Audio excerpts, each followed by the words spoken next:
Então, agora está gravando. Uma boa noite a todos. Sejam muito bem-vindos, né? Me atrasei aí um pouquinho. Estava aqui no campus, estava falando com a Patrícia, a gente está selecionando bolsistas de extensão, né, para os projetos. E aí eles acabam chegando um pouquinho antes do horário de ônibus, muitas vezes, né? Vários vêm de ônibus, então a gente estava aqui. Acabei me atrasando um pouquinho, tá? Mas vamos lá então para a nossa disciplina de práticas docentes para o ensino de álgebra, né? Estamos aí entrando no tópico, estamos entrando não, né? Já estamos no tópico 4 da disciplina. E hoje, então, antes de falar sobre o que a gente discutiu no tópico 4, quero trazer um pouquinho do que vocês trouxeram no tópico 3, né? Que vocês tinham um fórum avaliativo, então, para desenvolver, tá? E aí, olhando para o fórum, né, lendo o que vocês colocaram, eu trago aqui alguns excertos, né, e talvez uma das partes do texto que mais vocês sinalizaram, né, o texto da professora Edmeia, é isso, que a ideia de que a álgebra ela deve ser ensinada como uma construção de significados, né, e não apenas como regras prontas, né, então isso apareceu em várias colocações que vocês fizeram, tá? E nesse sentido, então, eu vou destacar, né, algumas coisas que apareceram lá no nosso fórum, né? Então, a sequência de quadrados feito com palitos, né, que os alunos puderam observar, então, qual era a álgebra que estava ali por trás, né, identificar essa regularidade que existe dentro da álgebra. Além disso, aqui também um exemplo da questão de número de moedas e total de dinheiro. Então, por exemplo, se cada moeda de 25 centavos representa X, e o total de moedas é N, o valor total poderia ser expresso como 0,25x. Então, aqui, né, podemos escrever isso melhor, mas já também trazendo aspectos da ideia de função, né? Que a gente pode desenvolver nesse sentido. Sequências numéricas, no geral, né? E aí, muitas delas, para não dizer que quase todas que vocês trouxeram, caindo, vamos pensar assim, né, na questão da progressão aritmética, que a gente pode ir desenvolvendo isso lá nos anos iniciais, nos anos finais do ensino fundamental, e, sobretudo, a gente tem esse momento de enquanto um conteúdo, né, que é no ensino médio que a gente vê a progressão aritmética, então no sentido de realmente formalizar, né, esse conteúdo lá no ensino médio. As relações entre grandezas, né, que também apareceram, então, durante o que vocês trouxeram, aqui um exemplo também, né, que vai recair lá na ideia da função, com um plano de telefonia, né, que vai ter uma mensalidade fixa e mais, então, um valor por minuto de ligação, né.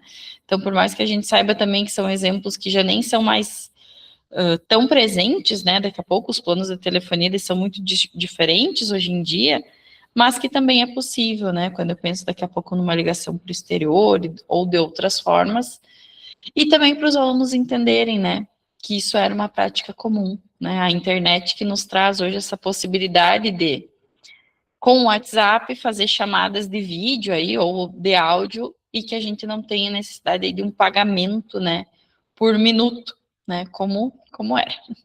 Então, é interessante também trazer para os estudantes perceberem isso. Aqui, né, eu trago um relato, né, de um estudante que também vai muito hoje ao encontro do nosso texto do tópico 4, né? Aqui, nesse caso, ele vai trazer que, durante uma atividade sobre padrões numéricos, foi proposta a seguinte sequência aos alunos. Então, a sequência 2, 5, 8, 11 e assim sucessivamente. Um aluno, então, percebeu que essa sequência aumentava de 3 em 3, mas, ao ser questionado sobre como representar isso de forma geral, Ele respondeu que é só ir somando 3 sempre. E tá correto, né? Ou não? Está correto, né? Só que nesse caso, quando eu digo que é só ir somando de 3 em 3 sempre, eu preciso necessariamente, para saber o próximo termo, saber o anterior, né? Então, eu preciso ter essa relação de um termo com o outro. Enquanto que, nesse caso, por isso que eu perguntei se está certo ou não, né? Então, olha ali, o colega trouxe que a partir desse erro, o professor pode intervir, levando o aluno a perceber que é necessário, então, considerar a posição do termo na sequência, chegando a uma expressão mais adequada, como 3n menos 1. Então, daqui a pouco, isso não é um erro, né? Mas é aquele processo que o texto que a gente leu agora nesse tópico, a gente vai falar na sequência, é um momento que o aluno ainda está formalizando o seu conceito algébrico, né? Uma pré-algebrização que eles chamam, em que o aluno vê que tem sim uma sequência, uma regularidade, mas ele ainda precisa do termo anterior, ele não está conseguindo fazer isso de forma abrangente, tá? Na sequência, então, também trago uma outra atividade que eu achei bem interessante, né? Que foi uma colega que colocou, que ela desenvolveu essa atividade no primeiro ano do ensino fundamental. Então, nessa atividade aqui, ela trabalhou com a ideia de torres, né? E que ela montou uma sequência de torres com os estudantes, e eles foram percebendo que a cada próxima torre, então essas torres tinham 2 blocos a mais, né? Então, ficavam mais altas, né? E aí os estudantes ali, teve algum que comentou que se continuarmos a montar, vai sempre crescer de 2 em 2, né? E aí ela coloca, essa observação mostra o início do pensamento algébrico, né? Então é entender que existe sim uma regularidade, claro, estamos falando aqui a partir do termo anterior, né? Vem ao encontro da questão de antes, mas é esse processo de início da álgebra, né? Desse pensamento algébrico. Sim, gente. Alguma consideração que vocês queiram trazer daqui a pouco também, que vocês leram, né? Participaram do tópico 3, algum comentário de algum colega que vocês gostariam de trazer aqui para o grupo? Fala, Maurício. Fica à vontade. Prof, vou te dizer assim, ó, não sei se é tão pertinente, mas é sempre bom a gente trocar uma ideia, porque assim, ó, o que que a gente percebe, principalmente para mim que dou aula em escolas do interior, tá, prof? E aí assim, ó, da sexta à nona série, tá? Ensino fundamental, anos finais, né? Uhum. Qual que é a maior dificuldade que eu enfrento na minha escola, tá? É a desmotivação dos alunos. Eles não querem, eles fazem força, eles assim, é um antiprotagonismo, eles não querem participar, eles não querem se aprofundar. A gente faz aulas maravilhosas às vezes e a gente não consegue colher um fruto das nossas aulas, a gente não consegue. E ao mesmo tempo eu tenho colegas, por exemplo, que dão aulas em escolas aí que o IDEB é o 8, né, que é 7,8, que é aqui na minha cidade de Frederico, né, que nós temos escolas que são padrão, que tem ótimos índices. E essas escolas, os mesmos colegas têm facilidade de trabalhar, né? Então, assim, a minha escola que eu trabalho tem 5,1 de IDEB, né? Então, a gente sofre porque eles não estão motivados. E dentro dessa pergunta, assim, ó, o que fazer para motivar os alunos, sabendo que as equações algébricas, a álgebra em si, né, saber a determinante, achar x, né, como a gente costuma dizer, é fundamental, porque lá na sexta série começa, na sétima série é mais cobrada, oitava e nona, então nem se fala. E quando a gente chega lá na fórmula de Bhaskara, que tem que achar o A, B e C, nossa, parece que é um horror para esses alunos. Parece que tu está com coisas de outro mundo. Então, assim, o que eu quero te dizer com isso? A gente trabalha, tem ótimas atividades, tem ótimas metodologias, só que o que fazer com esses alunos que não têm mais essa motivação, que não estão mais motivados, que desculpe o termo aí, que estão nem aí para o que está acontecendo, né? Que daí a gente vê aí as pessoas dizendo assim, se o professor, né, explica uma vez e a pessoa não entendeu, culpa da pessoa que não entendeu. Se o professor explica 2 vezes, culpa da pessoa que não entendeu. Aí, se o professor explica a terceira ou quarta vez, aí é a metodologia do professor que está errada. Mas a gente sabe que não é isso, prof. Não é a nossa metodologia, porque a gente percebe que muitos professores nem trabalham com dinâmicas, são pessoas que trabalham com aulas somente expositivas. E essas pessoas colhem frutos. A gente traz aulas dinâmicas, que nem tu disse das torres, e muitas vezes eu digo para eles assim, olha, gente, um quadradinho mais 5, qual é o valor que dá 30? E aí eu digo para eles, eles acham o valor lá que está dentro do quadradinho. Mas se tu coloca x mais 5, meu Deus, vira um terror. Prof, desculpa por falar demais. Não, tranquilo. Eu sou de Frederico também, né, Maurício? Agora eu fiquei curiosa, qual é a escola com o IDEB 8? Afonso Pena. É 8 o IDEB? Não sabia. Tá, mas aí eu te faço uma outra pergunta, já que tu convive com esses colegas professores. Por que os alunos de lá são motivados? E tu trabalha em qual escola? Eu trabalho na escola Caiçara, em Tá. Caiçara. Que é Frederico? Ou é Não, é em... em Caiçara, Tá. Que é tá? municipal essa E- escola ou é Eu estadual? trabalho 40 horas matemática, escola Caiçara, e 20 horas José Canhelas de noite, tá? Tá. Entendi. Mas daí no Canhelas eu sou da parte técnica daí, tá? Não faço parte do médio. Tá. E aí eu te perguntei, o que esses colegas fazem? Já te contaram o segredo para os alunos se manterem motivados? Prof, aí que tá o detalhe, aula expositiva, prof. Sabe? Ele é aquela coisa assim que tipo assim, se eu for trabalhar só a aula expositiva é complicado, prof. É complicado. Tá, vamos escutar o Cassiano, que ele levantou a mão, depois eu comento. Né, às vezes tem algumas particularidades das escolas do interior aí que pega o professor mesmo. E eu queria contar também, tipo, um filho do meu primo, eles moram no interior, um garotinho vai na escola, e daí é um menino bem esperto, assim, bem inteligente, tá no primeiro aninho agora, e daí perguntava pra ele, e aí, o que tu gosta na escola? Daí ele olhou assim, bem sincero, né? Na escola não gosto de nada, o que eu gosto é de estar na lavoura com meu pai ali e, e pescar.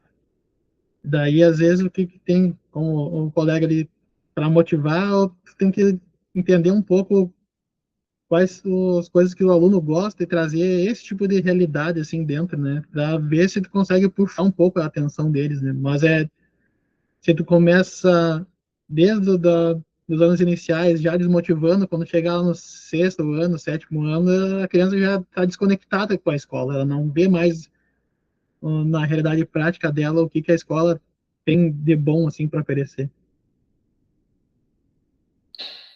Sim, acho que tu traz, né, um ponto bem importante, Cassiano, mas essa reflexão que o Maurício coloca, que não tem a resposta, Maurício, infelizmente, essa aí é uma pergunta que vale mais que R$ 1 milhão. Deixa eu só permitir aqui. Ela foge, né, muitas vezes de nós enquanto professores apenas. Ela é um problema maior do que a sala de aula, né? Que vem de casa, a gente sabe do contexto que a gente tem os jovens muito ligados as telas de forma geral, né? Então, assim, mas quando eu te perguntei o que esses outros professores fazem, porque realmente é curioso, né? Esse público desta outra escola, o que eles têm de diferente, né? Fala, Patrícia. E o Luiz Alberto Maurício, também. vou fazer uma pergunta, porque de fato eu também, né, estou na sala de aula e eu também percebo isso.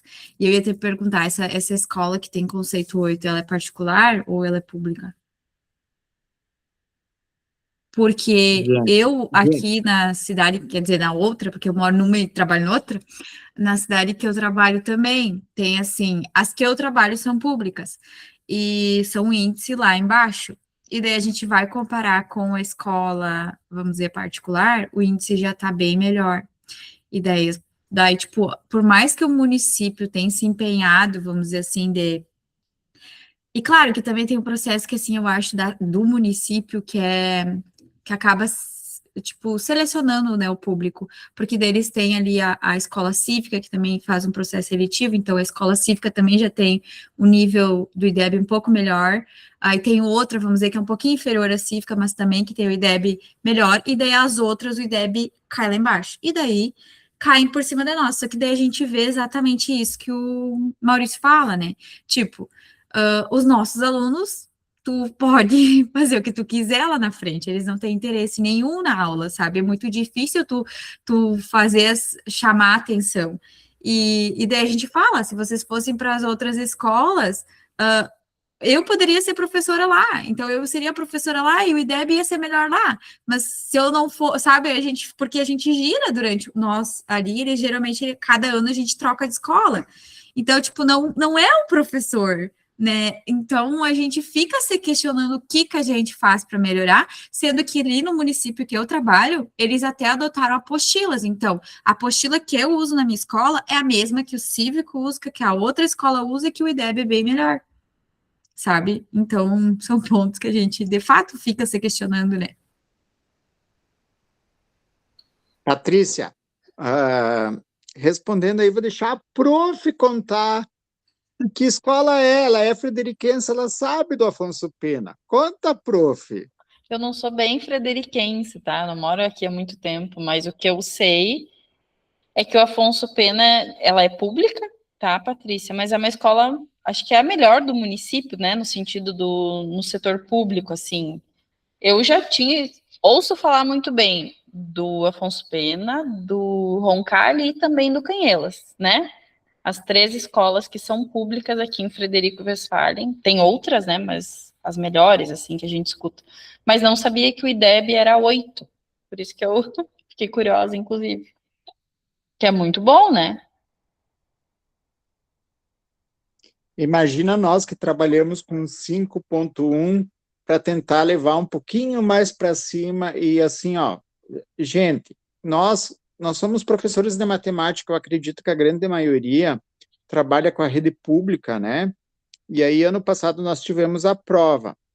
O que mata nós é os alunos responderem 26 questões, as primeiras 26 questões de português, e aí chega nas 26 de matemática, no final da prova, eles não querem mais nem ler as questões. E Assinala. detalhe, é tudo de ler as questões, é tudo interpretação, e às vezes a roda girou meia volta, quantos graus deu? E daí tu fica louco com os alunos que respondem errado, porque, tipo assim, tu trabalha com aquilo, tu vive aquilo dentro da sala de aula, né? Só que é aquelas coisas, é um conceito aí que a prof sabe. Então, Afonso Pena é uma escola assim mais destaque, né, dentro de Frederico, né? Então, ela compete com as particulares, né? Ela traz aí um afrontamento direto com a auxiliadora, né? Com a rede ICE, não me lembro como é que é bem certinho o nome da rede, né? E com a URI, né? Com nossas 2 escolas aí particulares, e o Afonso Pena está em pé de guerra com elas. Até se vocês quiserem conferir o IDEB, vocês vão se assustar, né? 7.8, 8, Gente, é um INDEB que eu digo assim para vocês, é maravilhoso, porque eu olho lá para o meu, da minha escola 5.1, e agora nós estamos esperando o resultado, né, que está para sair aí o resultado. A gente está assim, torcendo, né, naquela angústia. Então, é bom compartilhar durante essas aulas, né, essa demanda, e que nem o colega disse ali, o Cassiano falou, gente, eu tenho, sem mentira, Cassiano, tá? Te digo para ti, eu tenho um aluno meu que entra dentro da sala de aula e diz assim, professor, não vejo a hora de terminar a aula para ir lá dirigir o trator do meu pai, ir lá trabalhar na colheita, ir lá trabalhar na roça. Cara, como é que tu vai trazer Tales para esse aluno? Tá me entendendo, Cassiano? Como é que tu vai explicar Tales para um aluno que com 13 anos, com 14 anos, dirige um trator, que é o sonho dele é estar lá na colônia. Então, assim, é uma realidade diferente. Então, assim, existe metodologias que são muito fáceis de praticar dentro de um Afonso Pena, mas extremamente difíceis de praticar dentro de uma escola que é que nem a gente trabalha, né? Sim. Luiz Alberto, quer falar? E depois eu vou fazer um fechamento disso. Tá bom, vou tentar ser breve. O que o colega falou aí faz todo sentido, né, o Maurício? Porque, realmente, a gente observa que o conjunto familiar ele é muito importante. Por quê? Eu tenho alunos muito, muito bons mesmo, muito. Aquele que você, se você tivesse só eles na sala, você daria uma aula nível hard mesmo, né? E tenho, bora supor assim, eu dou aula para um 7º C. Nossa, a turma é repleta de alunos bons. Só que tem 3 que bagunça a aula toda. E ali você pode dar aula do jeito que você quiser, expositiva, dialogada, com tecnologia, sem tecnologia, que eles não se interessam. Para eles, é que nem o colega falou, para eles eles já chegam pensando em ir embora, né? E ainda fala, eu só venho porque minha mãe obriga. Aí tu observa, porque quando você vai fazer a reunião, sempre quem aparece são a mãe dos bons. Os pais, né, no caso, os pais dos bons responsáveis. Aqueles que os pais precisam ir, eles não aparecem na reunião, às vezes nem atende o telefone quando o coordenador liga, essas coisas. E a gente fica um pouco frustrado, que nem uma vez o meu coordenador chamou uma mãe para conversar, a mãe falou que o aluno xingava ela, né, desrespeitava ela. Aí, pô, se a mãe não, o responsável não consegue controlar, como é que o professor vai controlar? Né? Então, é bem complicado mesmo você dar aula, porque é aquela coisa, se tiver 2, 3 que não quer nada, realmente sua aula vai ser muito difícil, muito cansativo. Porque a gente é professor, a gente fica querendo alcançar todos, né? Mas sabemos que não alcançaremos todos. Então, é frustrante mesmo, viu? É o que é o meu 3º ano, se eu não me engano. Dei aula para o ensino médio, e os outros 2 fundamental, né? Peguei 6º e esse ano 7º. E é bem complicado. No ensino médio, ainda eu acho que chega a piorar, porque o ensino médio era 2º ano, então eles já entendem, né, tudo. E não queriam nada. Porque o fundamental você ainda vai lá, são crianças, não sei o quê, mas no ensino médio é totalmente triste, viu? Muito bem. À vontade. Esses são angústias, né, gente, que talvez, não vou dizer que em todos 100%, mas que na maioria das escolas vai ter, né? Seja pela falta de participação dos alunos, seja esses problemas de falta de comportamento. Daqui a pouco, numa turma, eu não tenha nenhum problema, mas na outra vai existir, né? Digo que, infelizmente, porque se a gente tivesse uma sala que todo mundo fosse lá um robozinho, todo mundo igual, seria bem mais fácil dar aula, né? Mas, infelizmente, não temos esse cenário. O que eu diria, né, com o que vocês trouxeram, tanto o Cassiano, quanto o Luiz Alberto, quanto o Maurício. O César disse que está gripado, né, melhoras, César.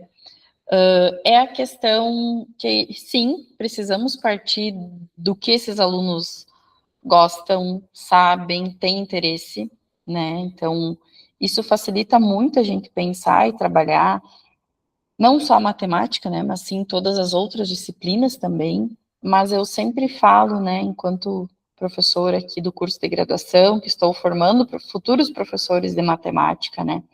E ontem eu estava discutindo isso em aula, que a gente precisa, sim, trabalhar com a matemática daqui a pouco que eles veem no dia a dia deles, né? Seja lá no trator, ou seja em outros espaços, conseguir mostrar que existe uma matemática aplicada na vivência deles, mas, acima de tudo, eles precisam compreender, Maurício, o Teorema de Tales, né? Mostrar que é importante eles saberem o Teorema de Tales, para que eles possam também ver para além daquela realidade que eles estão presentes, né?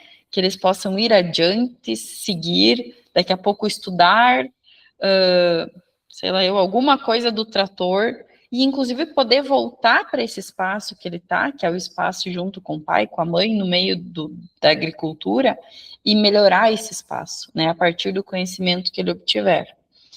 Mas eu sei que isso é difícil, né? Porque é um processo, esse desinteresse que hoje a gente está vendo nos nossos jovens, adolescentes como um todo, ele é preocupante, né? A falta de interesse que não é em um espaço ou em outro. Então, realmente, como eu disse, não terei todas as respostas, mas eu já fico muito feliz de saber que temos aqui um grupo de professores bastante comprometidos, né, em pensar e discutir sobre isso também, né, porque eu acho que esse é o caminho, e que a gente consiga fazer isso enquanto escola, né, eu acho que a escola precisa pensar sobre isso, né, olhar para a sua comunidade, para a sua abrangência. Talvez este seja o melhor caminho de pensar em melhorar essa situação, né? Não tem uma resposta única e pronta, mas me parece que é o melhor caminho, né, da gente pensar. Certo?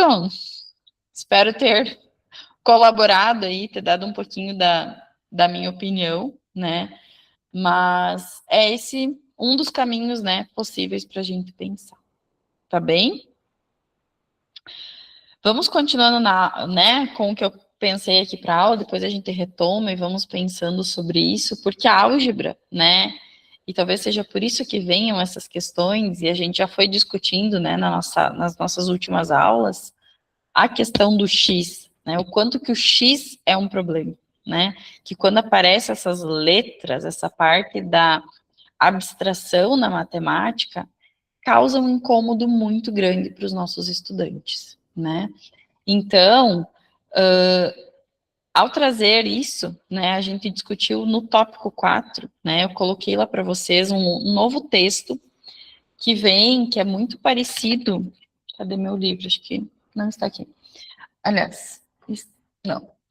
É um livro muito parecido com o nosso texto da outra semana, né, mas como o nosso tópico aqui, ele vai falar em estratégias de ensino para o desenvolvimento do pensamento algébrico, esse texto que eu escolhi, né, que é o texto, que é um capítulo de livro, que foi escrito pelo professor Fernando Fernandes, pelo professor Dario Fiorentini, pela professora Eliane Matesco Cristóvão, ele vai trazer, então, um pouquinho da investigação matemática como um caminho para fazer a álgebra, né? Que é parecido com o que a gente já discutiu na aula passada, tá? Trazendo alguns elementos aqui para nós pensar. Então, aqui eu retomo, né, aquele texto da nossa primeira aula, que é o texto do Fiorentini e de outros autores, que vão falar sobre as 3 tendências do ensino da álgebra, tá? Da construção desse pensamento algébrico. E aqui ele coloca, né, como um ponto problemático no ensino da álgebra, dessa ideia, né, que se tem de enfatizar o ensino de uma linguagem algébrica já constituída, né, então eu ir direto na ideia do X para trabalhar com os estudantes e de priorizar o domínio das habilidades manipulativas das expressões algébricas, então eu focar apenas em como resolver uma equação do passa x para um lado, passa x para o outro, mas, né, em detrimento da produção de significados e do desenvolvimento do pensamento algébrico. Né? Então, é esse o olhar que o Fiorentino e os outros autores trazem na importância da gente promover que os nossos estudantes consigam produzir os significados a partir desta álgebra que a gente está trabalhando, né? E aí, por isso, que os autores trazem, então, a questão da possibilidade de pensar a partir de uma investigação matemática. E aqui eu fui rebuscar, né, os nossos slides lá da primeira disciplina que eu trabalhei com vocês, que é com relação à investigação matemática, né? O que é essa investigação? Onde é que ela entra? Então, nós temos aqui, quando a gente pensa em graus de tarefas, né, das aberturas, das dificuldades delas, em que a investigação, ela está no tipo de tarefa que ela é, ao mesmo tempo, difícil, né, porque ela pode ter um nível de dificuldade maior, mas que são abertas, né, em que eu possa ter mais de uma única resposta dentro de uma atividade, né. Então, é neste fato que eu tenho a investigação. E, quando a gente pensa numa investigação matemática, ela vai trabalhar com esses 4 momentos, né, o momento de explorar e de formular questões, de conjecturar, né, em que os nossos estudantes vão pensar nisso, os testes e a reformulação, assim como a justificativa e a avaliação. Então, quando eu falo em propor, em pensar uma investigação matemática, a gente está pensando aqui e propondo que esse estudante, ele se sinta um matemático, né? Então, que ele vá construindo essas questões quando a gente coloca alguma atividade a ser desenvolvida. E aí, os autores, né, nesse texto que a gente fez a leitura, eles vão nos trazer de uma atividade que eles colocaram, né? São alunos de 6ª série, que não tinham uma proximidade com a investigação matemática, mas que eles colocaram, né, traz ali toda a atividade, e nós temos aqui essa sequência, né, então percebam, foi essa informação que os autores deram para os estudantes, 1 pontinho e 3 pontinhos, né, vamos pensar assim, 3 bolinhas, e segue, né, e aí como que segue? E aí uma das perguntas, uma das colocações é que eles deveriam construir o restante das figuras para essa sequência, até a 10ª figura, se eu não estou enganada, né? E também pensar numa generalização, né? Quando for a posição, a figura da posição 100, como que ela será, né? Então, esses foram questionamentos que os estudantes foram organizados em grupos e que eles deveriam pensar, tá? Nesse sentido, então, os autores vão nos dizer, olha, teve muita coisa interessante que apareceu, né? Teve a questão do que se imaginava que aparecesse, que era essa ideia aqui, né? Que eles construíssem a partir do que eles tinham as bolinhas, então, para cima e para o lado, né? Formando aí um L. Então, nós temos isso, mas também os estudantes trouxeram outras possibilidades, né? E é isso que a tarefa investigativa, ela vai nos trazer, né? Ela traz essa questão da abertura, de termos respostas abertas, vamos pensar assim. Então, aqui, os autores trouxeram uma espécie de triângulo que os alunos escreveram, né? Eles pensaram aquela sequência a partir de triângulos, e eles escrevem algo do tipo que soma, que como que se construía essa sequência, né? Que era o somatório da figura, da posição, menos um número e menos o número anterior, né? E aí os autores, na figura ali de baixo, eles escrevem isso matematicamente, algebricamente, para a gente entender da onde que veio, né, esse pensamento dos estudantes, Então, percebam que pensamento diferente que veio, né? E que eu sempre digo, nós, enquanto professores de matemática, somos muito formatados, né? A gente volta, quando eu volto aqui para vocês, ó, quando eu olho para essa sequência, eu só vou conseguir pensar nos L's, né, aumentando ali maiores. E os nossos estudantes lá da sexta série, né, com suas milhares de ideias e com a sua criatividade mais presente do que a nossa, podemos dizer assim, ele vai pensar de outras formas, né? E é isso que os autores trazem. Então, quando eu tenho a ideia do triângulo, mas também essa outra aqui, né? Que além da ideia de um L, vamos pensar assim, eles também pensaram em mais uma carreira ali no meio, como se fosse uma diagonal, né? E também tem uma justificativa que afirma esse pensamento deles, né? Em que a gente tinha ali depois mais um, depois 2, 2, 2, né? Então, os autores também trazem esses elementos para a gente conseguir ver o que os estudantes pensaram, tá? E no decorrer do texto, né, a leitura vai nos aproximando desses pensamentos diferentes dos estudantes, mas, acima de tudo, que pensamentos são esses? Né? Então, a gente tem um pensamento que foi pré-algébrico em alguns grupos, tem uma transição do pensamento do aritmético para o algébrico, e também apareceu um pensamento algébrico mais desenvolvido. Então, o pensamento pré-algébrico aqui, que os autores nos trazem, é esse exemplo aqui. Não está muito bom, né? Mas acho que lá no livro, no capítulo, vocês conseguiram ver, em que eu tenho, então, todo um desenho, né, em que há necessidade do estudante escrever tudo aquilo que ele pensou, para ele chegar à conclusão, então, que no final, na posição centésima, eu teria lá como uma resposta 100 mais 99, tá?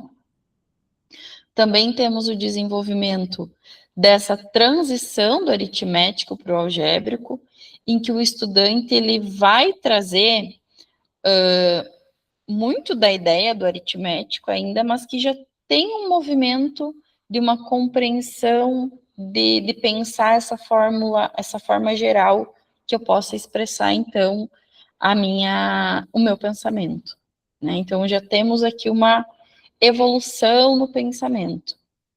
E, por último, né, a gente tem aqui um pensamento algébrico que é ainda mais desenvolvido, né, em que a estudante aqui, o grupo, ele escreve, né, o que vai acontecer na centésima posição, então justifica a quantidade de bolinhas e ainda justifica, né, o porquê que isso vai acontecer de forma a desenvolver um pensamento algébrico bastante abstrato, tá?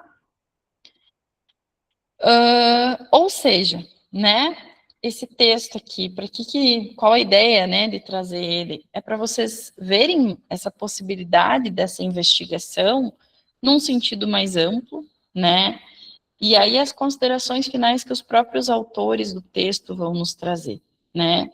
A gente tem uma questão do tempo envolvida aqui, né, que é um tempo muito diferente do tempo de uma aula expositiva dialogada, que geralmente vai exigir mais, né, porque exige que os estudantes promovam aí o seu pensamento, tá? Então, não é algo simples, tá? Cada grupo vai ter diferentes tempos também. Nós temos também a questão ali que eles colocam do entusiasmo, né? Porque o entusiasmo, nessa característica dos estudantes se verem, né, como possíveis não, né, como matemáticos, no sentido de pensarem sobre aquela situação e a desenvolverem, tá?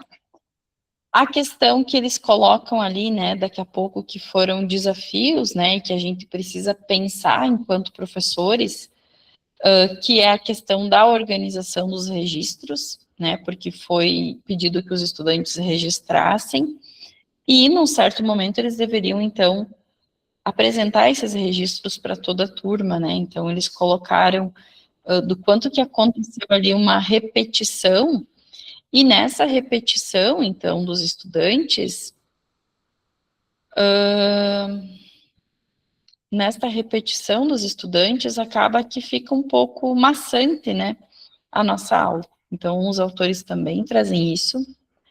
A questão da indisciplina, né, em que aqui a gente precisa reconceituar a disciplina, porque a investigação matemática, ela vai fazer com que os alunos fiquem agitados, se movimentem, pensem, falem, né? Porque cada um vai querer falar um pouco a sua ideia, o que ele pensou, de que forma ele pensou. Então, por isso essa reconceituação, porque essa bagunça, essa conversa, ela não é uma conversa, uma bagunça negativa, né, de uma indisciplina. Mas é isso que eles colocam. Pode ser bagunça, mas é um modo disciplinado, então, de se estudar e de produzir conhecimento, né?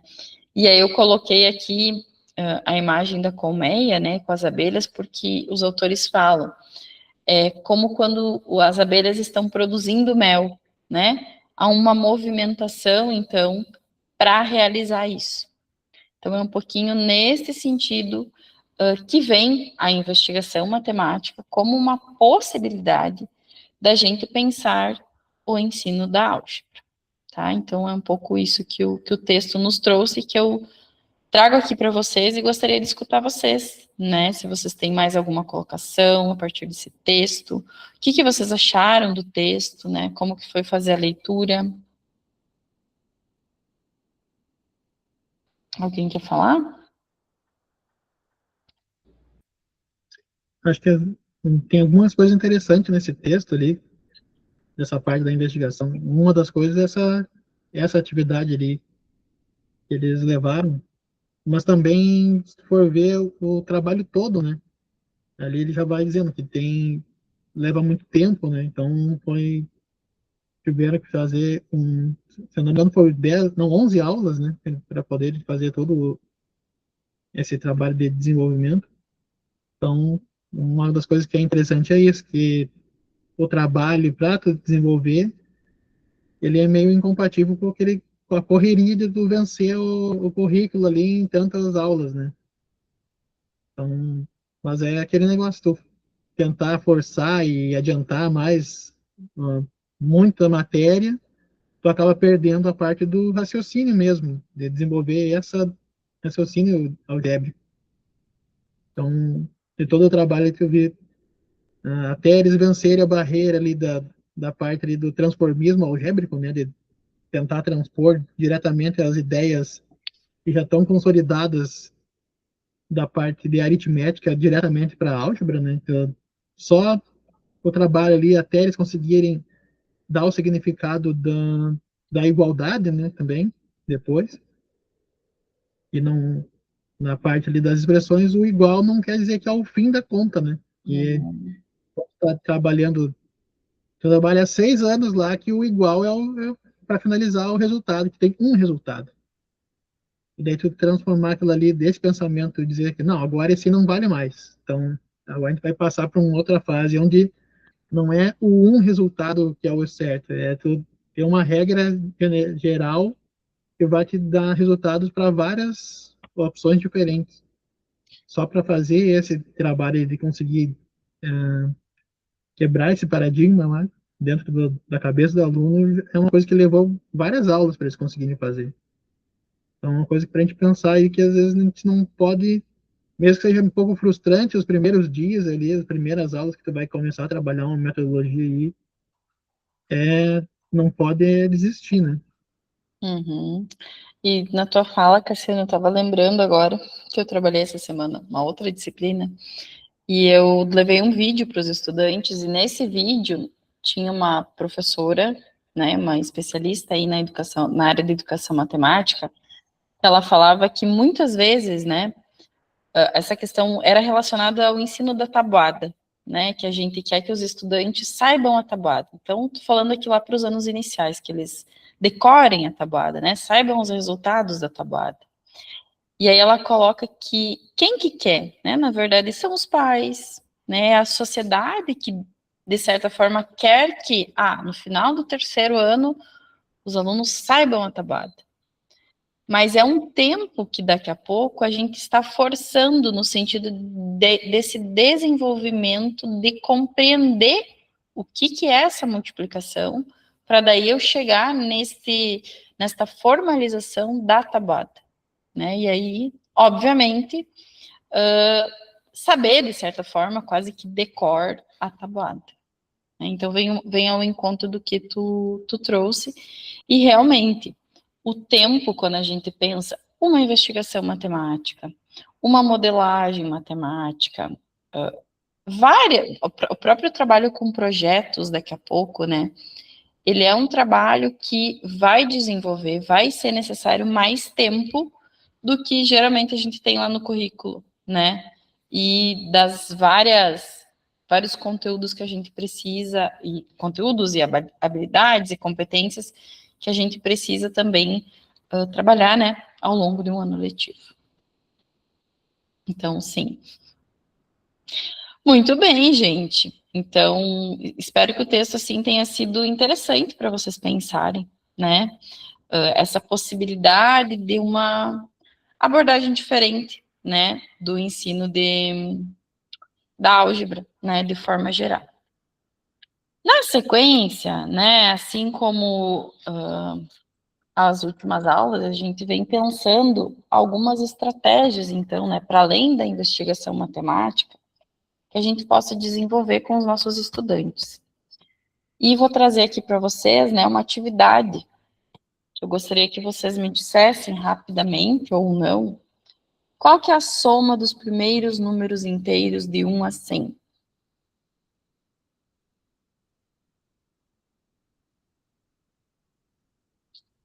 Vou dar uns 2, 3 minutinhos. 101. Hã? 101. A soma dos primeiros números inteiros de 1 a 100. 1, 2, 3, até 100.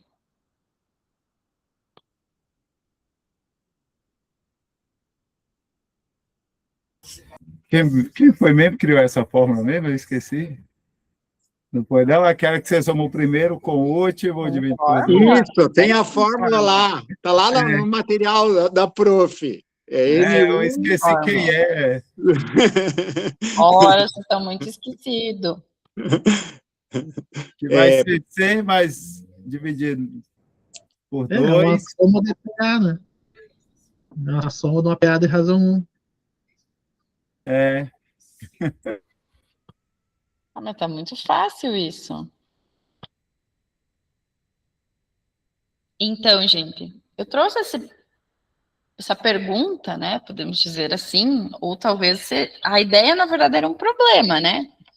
Mas esta pergunta, ela foi feita, né, por uma professora, né, lá em 1785, que queria manter os alunos dela ocupados por um tempo, né? E aí ela propôs, então, que eles calculassem essa soma de todos os inteiros de 1 a 100. E na cabeça da professora, né, eles iam ficar somando 1 mais 2 mais 3, tanto, mais o 4, e assim por diante. E os alunos teriam aí um tempo interessante para trabalhar nessa tarefa. Porém, né, a gente teve um aluno que em poucos minutos, então, conseguiu resolver essa questão, né? E um aluno que tinha apenas 8 anos na época, né? Esse aluno, então, né, é o nosso amigo, conhecido, o Gauss, né, que viveu aí Eu tinha lembrado, eu ia falar do Gauss. Só que eu não estava com certeza. Muito bem, que viveu entre 1777 e 1855, né? Sendo, então, um dos casos mais espantosos, né, de precocidade registrados na história da matemática, contando-se que já aos 3 anos de idade ele era capaz de efetuar algumas operações aritméticas. E aí foi o Büttner, né, o professor, que, auxiliado por seu assistente, conduziu o Gauss aos seus estudos de aritmética aos 10 anos de idade, né? Por muitas pessoas, então, ele é considerado um dos maiores matemáticos que já existiram, razão pela qual ele também é considerado o príncipe da matemática, né? Então é importante trazer um pouquinho dessa história, porque a pergunta que eu fiz, na verdade, ela foi resolvida pelo Gauss de uma forma muito simples, né? O que o Gauss percebeu aqui ao chegar na resposta de 5.050 que vocês estão me afirmando? O que ele percebe? Aritmeticamente, o que ele percebeu? Uma regularidade, né? Em que quando eu somava o primeiro com o último e depois os equidistantes, ele ia tendo sempre o mesmo valor, que no caso aqui era o 101, né?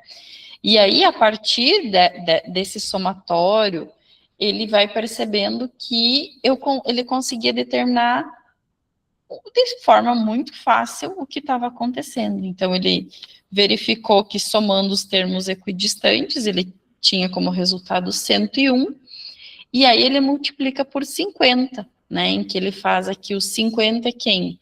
É a metade do total de termos dessa sequência, né, e aí a gente vai chegar, posteriormente, na fórmula, né, como vocês trouxeram, da soma dos termos de uma PG não, desculpa, de uma PA finita, né, em que eu tenho, então, essa fórmula dada pela soma do primeiro termo com o último termo, multiplicado pela quantidade de termos totais dessa sequência, tudo isso dividido por 2. Então, por que eu estou trazendo isso? Porque a gente percebe aqui o quanto que há o desenvolvimento da saída de um pensamento aritmético, né, que seria ficar somando todos os números, para um pensamento algébrico, né, e aí uma criança de 8 anos de idade resolveu isso com muita facilidade e rapidamente, né. Então, uma questão que daqui a pouco a gente possa trazer para a sala de aula, né, fazer desenvolver nos estudantes isso. Eu já trabalhei, inclusive, no ensino médio com isso, e os alunos têm dificuldade, né, de chegar nesse pensamento algébrico e ainda, né, desenvolver a fórmula da soma, dos termos de uma PA. Sim, algum comentário? Acho que todos vocês já conheciam essa? Sim, né? Conhecida.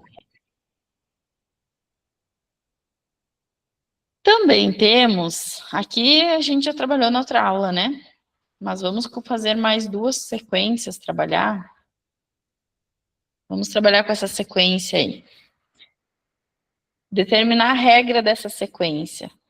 E ainda, né, qual que é o 8º termo, qual que é o 14º. Deixa vocês pensarem um minutinho.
E aí, já estão pensando em alguma coisa? Resolvido já. Hã? Resolvido já, o pessoal é ligeiro. Resolvido, olha aí. Quem quer falar o que chegou? Agora, se tá certo é outra história, né? Ah, tá. Vamos ver, então. Alguém colocou ali no chat? Não observei. Não. Qual que é o oitavo termo dessa sequência?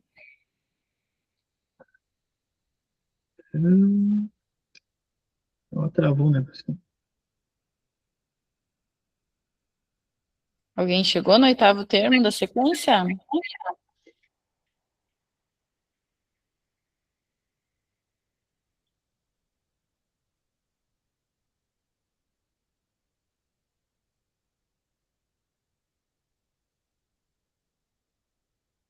Ah, eu fiz errado aqui, agora que eu vi.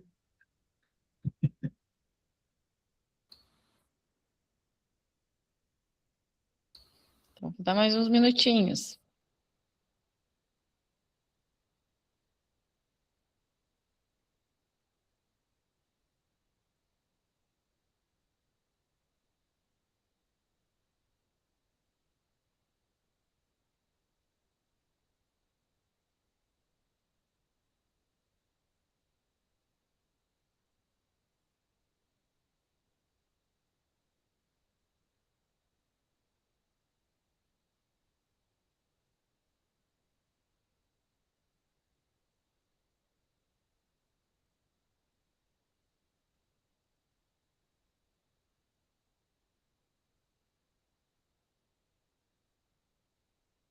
Agora acho que tá certo.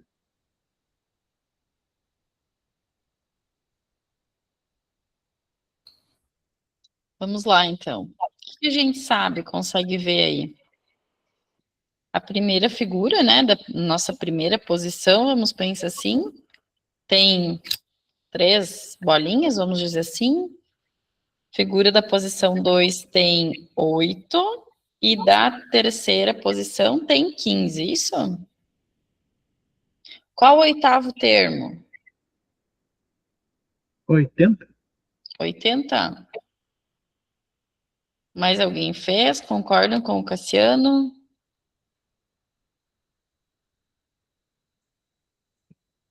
Eu acho que é uma função quadrática, mas eu não fiz os cálculos aqui, prof. Não fiz.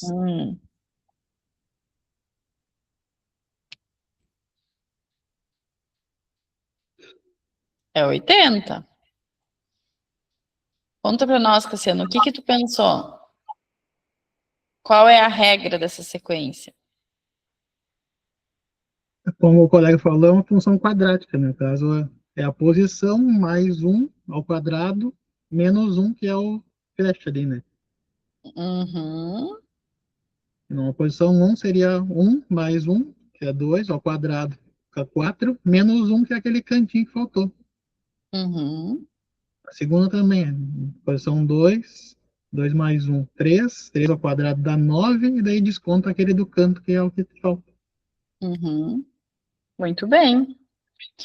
Então, aqui é uma fórmula, né, uma regra geral, vamos pensar assim, ela pode ser dada por esse n, né, essa posição, mais 1, elevado ao quadrado, menos 1. Ou ainda eu poderia dizer que é um n quadrado mais 2n.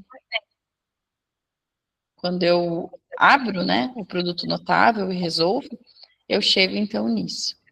E aí, o oitavo termo vai ser 80 e o 14º quanto? 224.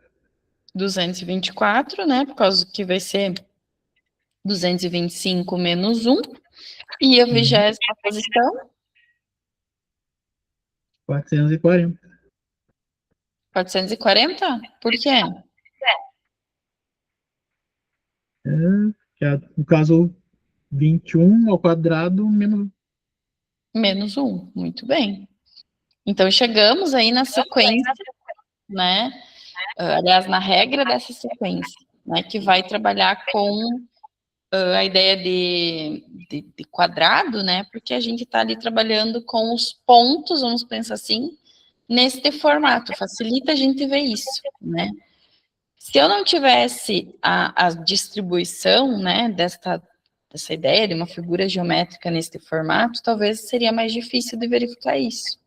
Se eu pensasse numa sequência numérica apenas, 3, 8, 15, talvez seria mais difícil ver o que está acontecendo, né? Então, também tem isso, que muitas vezes o próprio formato que a gente coloca uma questão, ele facilita ou dificulta a vida dos nossos estudantes.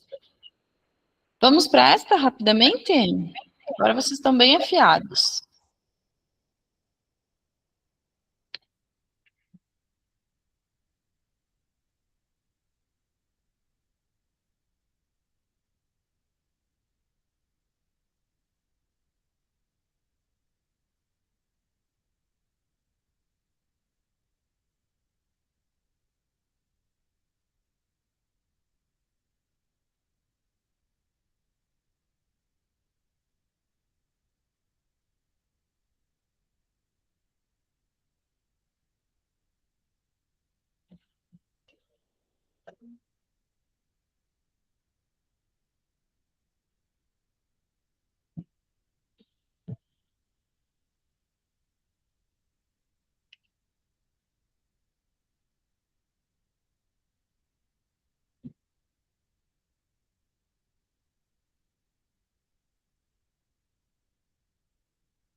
Quem já fez, pode ir colocando no chat aqui também.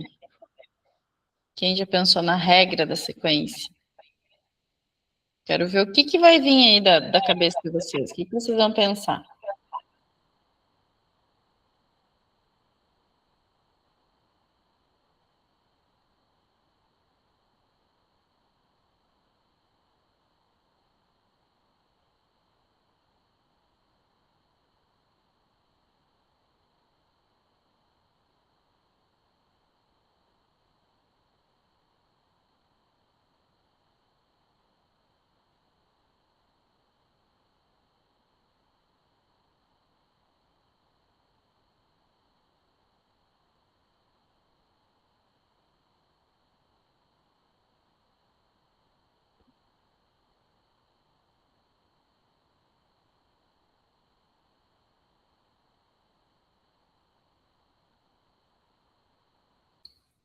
O João Milton escreveu ali que é n mais 2 elevado ao quadrado. Será que é isso? Isso que representa os quadradinhos ali, brancos? Ver se tem alguém que concorda, discorda.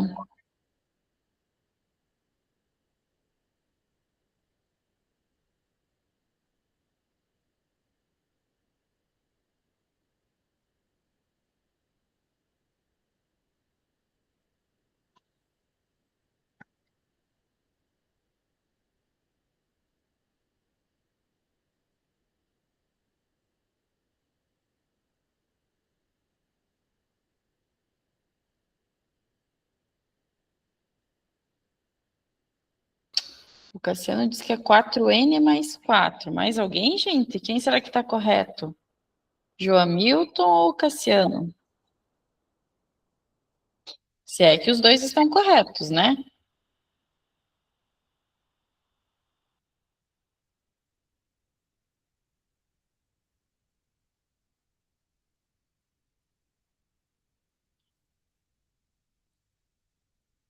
Vamos pensar aqui, o que o Joamilton falou? Que é o n mais 2 elevado ao quadrado. Então, vamos pegar aqui a sequência que a gente está vendo, né?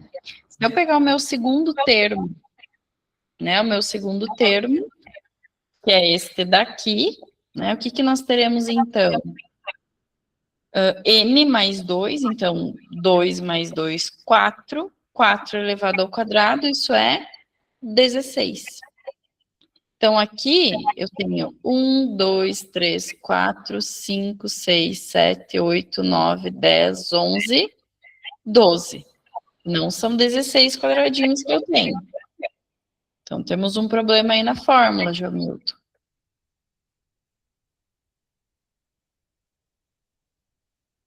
Agora, vamos ver o que o Cassiano diz. Ele diz que é 4n mais 4. Então, eu tenho, vamos pegar o 2, pode ser, né? Então, eu vou ter 4 vezes 2, que é 8, mais 4, 12. Que foi o que a gente encontrou aqui. Nós temos 12 quadradinhos, né? Então, para o 2 fechou. Será que para o 3 também vale? 4 vezes 3, 12, mais 4, 16. Eu tenho 5 mais 5, 10, com mais 3 e mais 3, isso fecha 16, né? Então, está correto também. O Joamilton não está totalmente errado, né? O que aconteceu, Joamilton?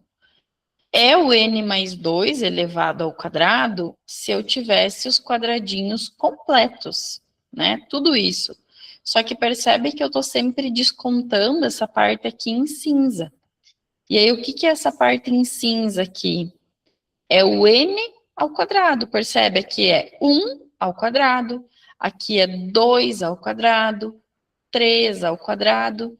Então, na tua fórmula ali, tu tem menos o n ao quadrado. Que quando a gente resolve, né, isso, resolve o produto notável, eu chego no que o Cassiano trouxe, que é o 4n mais 4. Tá? E aí, com isso, qual que vai ser o oitavo termo da sequência? 4 vezes 8, mais 4. Quanto que dá isso? 50?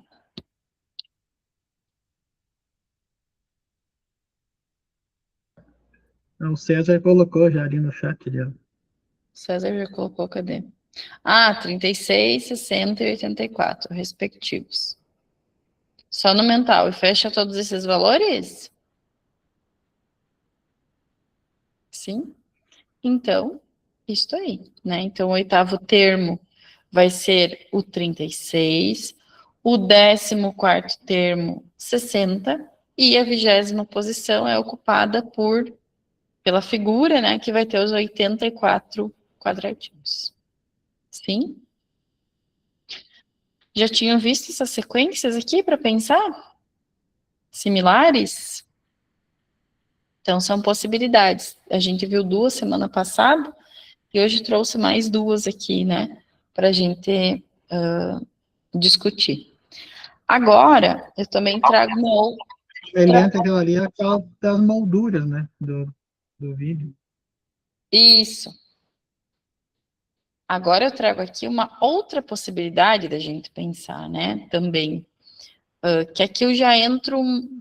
É também uma atividade, né, obviamente, mas aqui já mais na perspectiva de uma resolução do problema, né, em que percebam aqui que isso daqui é um probleminha lá do BMAP de 2011, que vai trazer a perspectiva, gente, da utilização da balança, deixa eu botar mais longe, da balança, então, de equivalência, né.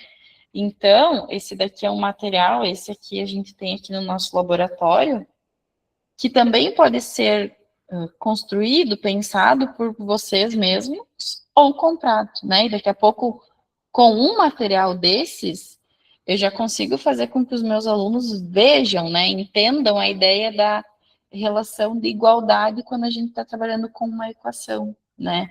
Que quando eu colocar alguma coisa de um lado, se eu não colocar a mesma coisa do outro, vai ficar em desequilíbrio a balança, né?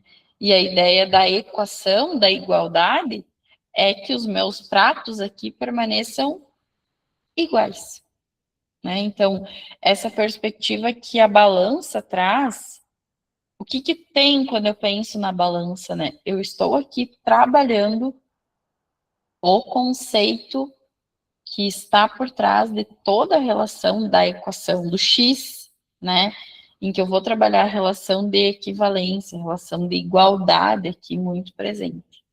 Então, que a gente possa construir com os nossos estudantes o significado da equação, utilizando a ideia da balança de equivalências, né, que é bastante importante. E aí eu pergunto para vocês, já resolveram a atividade 4? Ou não, estavam prestando atenção? Vou dar um tempo para vocês pensarem. Essa resolução de problema.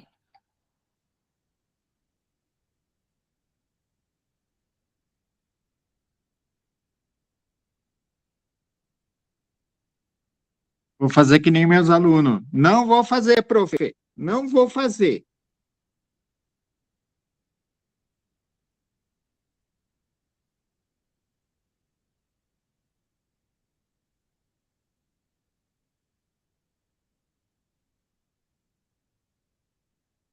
Aí eu dou uma bem de professora, né? Vai ficar sem nota.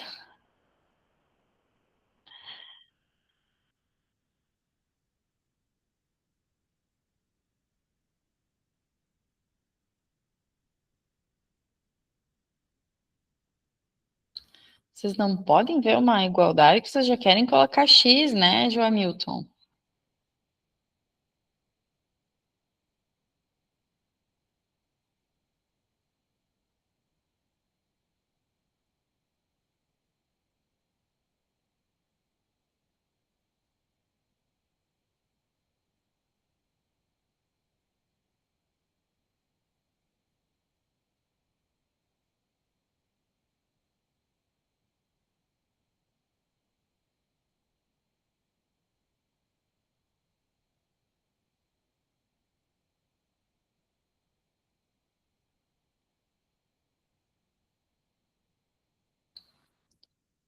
Então, o Joamilton aqui está dando a resposta, né, e foi resolvendo a partir da igualdade, né, considerando ali a ideia de uma equação, chamando cada pedaço de queijo de x, né, porque eles são pedaços iguais, e chega então que o x vale 0,4, né, ou melhor, cada pedaço de queijo foi repartido em 0,4 quilogramas, ou ainda 400 gramas, né?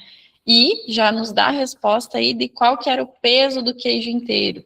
Se eu sei que o queijo inteiro foi dividido em 4 partes, né? Vão ser 4 partes de 400 gramas, que isso vai nos dar 1.600 gramas, ou ainda 1,6 quilos, né? Está correta essa resolução? Sim, né? E a pergunta que eu faço para vocês: será que os nossos estudantes pensariam diferente para resolver isso? Alguém pensou diferente aqui no grupo? Fala, Cassiano. Poderia só tirar um pedaço de queijo de cada lado e ficar 2 pedaços de queijo igual a 0,8 quilos. Olha aí. E daí, como é 4, é o dobro disso.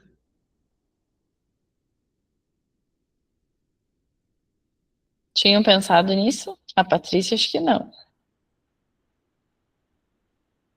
E aí, percebam, né? Isso é para a gente pensar mesmo.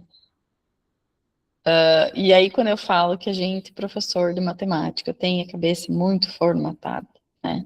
A gente olha para isso, a gente já bota o X, né? Primeiro que já bota o X, porque senão não vai resolver, parece. E essa questão que eu, particularmente, também não tinha pensado desse jeito, né? Que o Cassiano trouxe. E aí a gente está falando lá de um aluno, claro, aqui estamos falando de um aluno da UBMAP, a gente sabe que um aluno que se destaca na UBMAP, ele tem um raciocínio diferenciado, né, e bastante avançado, perto da faixa etária dos outros estudantes, mas é isso. Rapidamente aqui, daqui a pouco, em 30 segundos, o aluno conseguiria resolver, hein? Tira um queijo de cada lado, se 2 queijos é 0,8, só pode ser 0,4 e automaticamente 4 vezes isso, 1,6. Né? Então, eu trago isso para a gente realmente também pensar, né, sobre esse tipo de questão, e aí recaímos lá na outra questão, que é resolução de problemas, né, eu bato muito isso na minha, na minha graduação, tipo, com os meus estudantes. A gente tem que entender que um problema, por mais que daqui a pouco ele vai ter uma única solução, mas que existem N formas de chegar nessa resposta, né?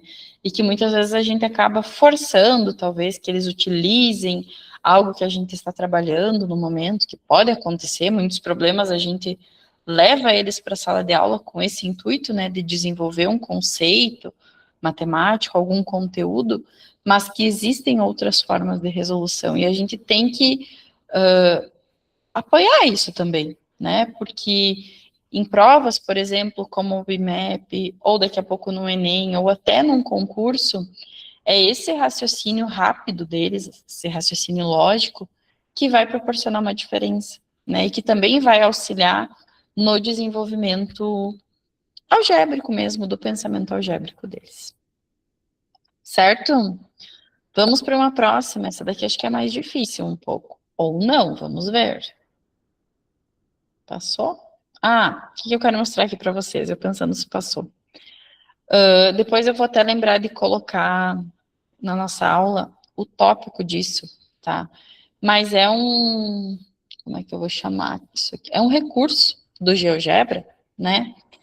Que são aqueles recursos que muitas pessoas constroem e que vai dar uma ideia de uma balança, né? Então, a gente pode trabalhar virtualmente essa ideia da balança, colocando, tirando pesos e vendo o que acontece com a balança, tá? Deixa eu ver se eu abro aqui e coloco aqui no chat para vocês. Só para não... Só um minutinho, porque senão ele vai abrir aqui, mas eu vou copiar. E aí, mando, coloco aqui no chat para vocês olharem.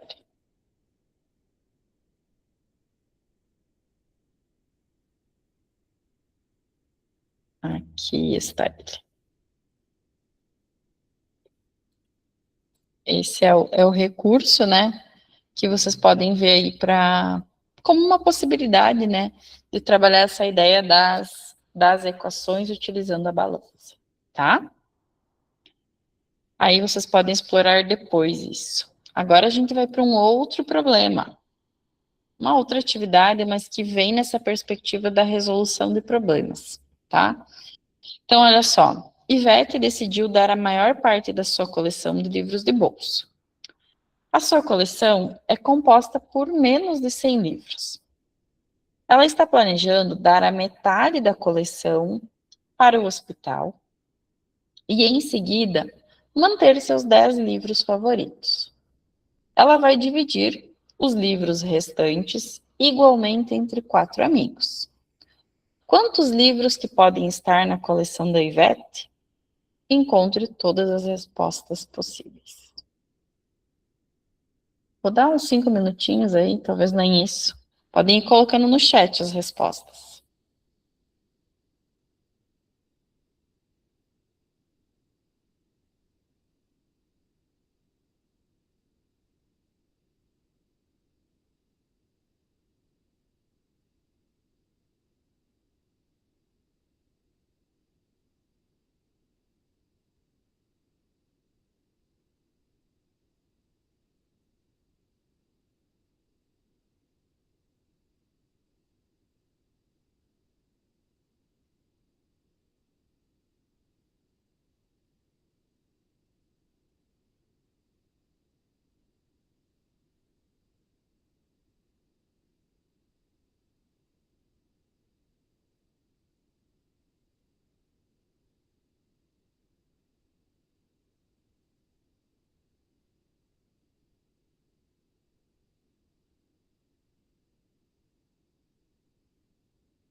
Ok, Jamilton, mas quais são as respostas possíveis?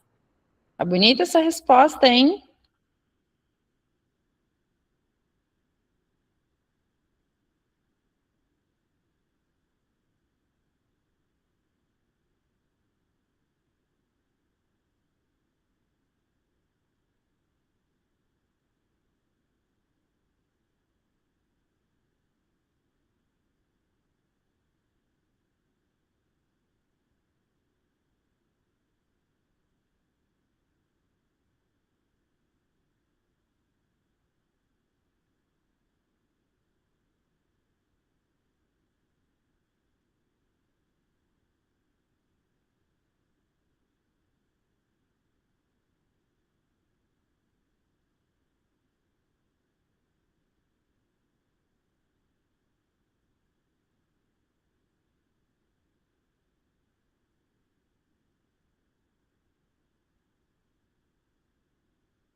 Vamos, colegas. Eu conto com o apoio de vocês. Vamos lá, vamos vencer a prof.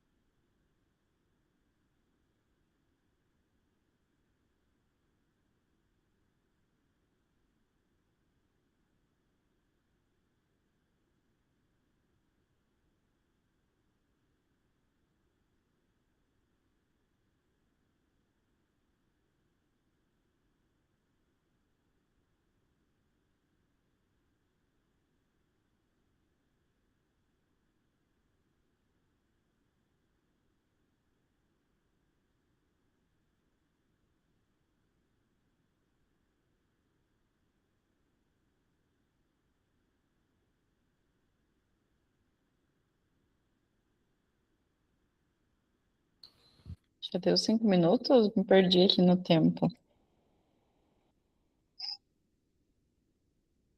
Olha aí, o Jamilton está construindo um raciocínio, né? Mas o que eu tô vendo? Me parece que vocês estão indo para o caminho da álgebra, né? Querendo resolver com a álgebra de toda forma. Será que não tem outra forma de resolver? Olhem só, então. Depois vamos ver se o teu raciocínio está correto, Jamilton. O que eu trago aqui para vocês? A possibilidade da divisão dos livros da Ivete. Né? Por quê? Lembrem-se, deixa eu voltar aqui. Ela tinha um número de livros menor que 100, né? Ela quer dar metade da coleção para o hospital e, em seguida, manter os 10 livros favoritos dela. O restante ela vai dividir entre 4 amigos. Então, o que eu trago aqui? Algumas possibilidades da gente pensar. Se ela tiver 90 livros, dou metade para o hospital, 45. Livros que vão ficar para ela. 10 livros ela vai ficar para ela. Quanto que sobra para dividir entre os 4 amigos? 35. Só que aqui tem um detalhe importante, porque se ela vai dividir o restante igualmente entre os 4 amigos, necessariamente tem que ser que tipo de resposta? Os livros para os 4 amigos. Múltiplo de 4. Múltiplo de 4, né? Que eu vi que aqui foi um pouquinho do que o João Milton estava trazendo, né? Então tem que ser um múltiplo de 4. Então, por exemplo, ali, o 35, o 6, o 10, o 14, não são números válidos. Concordam? Para esse problema. Porque tem que ser um múltiplo de 4 que sobra ali para os amigos. Então, a gente tem algumas possibilidades, perceba, não é um problema que tem só uma resposta, né? Ele tem mais de uma resposta. E aí é que foi feita uma espécie de tabela com números para pensar nas possibilidades, tá? Mas, além disso, a gente tem a parte algébrica que podemos desenvolver, porque voltamos naquilo, né? Se eu estou pensando aritmeticamente, né? Eu tenho que pensar em todos os possíveis valores, do 1 até o 100. E não é esse o nosso objetivo. É por isso que a álgebra existe, para a gente ver as regularidades que existem e conseguirmos chegar numa resposta mais rapidamente. Então, o que a gente tem aqui? E aí eu trago para vocês, né, uma possibilidade de resolver. Então, se a gente pegar, chamar de L, o número dos livros da Ivete, então, L dividido por 2, ou metade de L, vai ser o total de livros que ela vai doar para o hospital. E L dividido por 2 menos 10 vai ser o restante de livros a serem distribuídos para os 4 amigos, tá? Então, o que eu escrevo ali? Temos aquele x igual a L sobre 2 menos 10 dividido por 4. Como sendo x o número de livros que cada amigo vai receber, né? E igualando aquilo ali, resolvendo, a gente chega à conclusão que o L menos 20, ele precisa ser divisível por 8, ou ainda um múltiplo de 8. E, neste caso, então, nós vamos ter que o L, quais são as possibilidades da quantidade de livros que ela tem, né? Então, ela pode ter ou 20 livros, ou 28, aliás, 28 livros, ou 36, ou 44, e sucessivamente até o 92. Então, ela tem mais do que uma possibilidade, né? De livros. Eu tenho todos esses possíveis, então, do 28 até o 96 ali, a partir desta resolução que nós temos. Tá? Então, esse é um possível problema, né? E por isso que eu trago a resolução de problemas como uma possibilidade para a gente também desenvolver a questão da álgebra. O que acharam da resolução do problema? Interessante para pensar?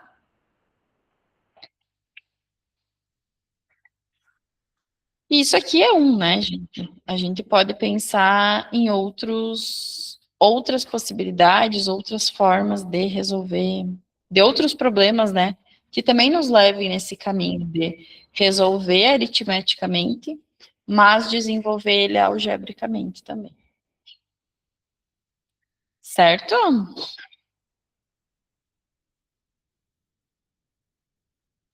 Lembrar o que mais que temos? Então, gente, para nossa aula de hoje, era essa, né? Alguns dos exemplos para a gente pensar nas nossas práticas de álgebra, para sair um pouco das nossas aulas expositivas tradicionais, né? Então, algumas possibilidades que eu trouxe hoje, com alguns exemplos para vocês, tá bem? Temos ainda mais um tópico da nossa disciplina, né, que vai abrir na próxima segunda-feira, teremos mais uma atividade, e a nossa última aula síncrona da disciplina, então, é na próxima quinta-feira, dia 2, eu acho que é, né? Vai ser quinta-feira santa, mas a gente tem aula igual, tá? Às 19 horas. Alguma pergunta, alguma colocação sobre a aula de hoje, sobre o que a gente desenvolveu? Alguma sugestão?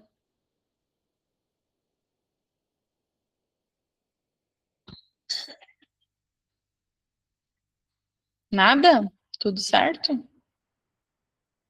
Então, tá bem. Se vocês tiverem alguma coisa, podem mandar para mim ou para Patrícia, fiquem bem à vontade, tá?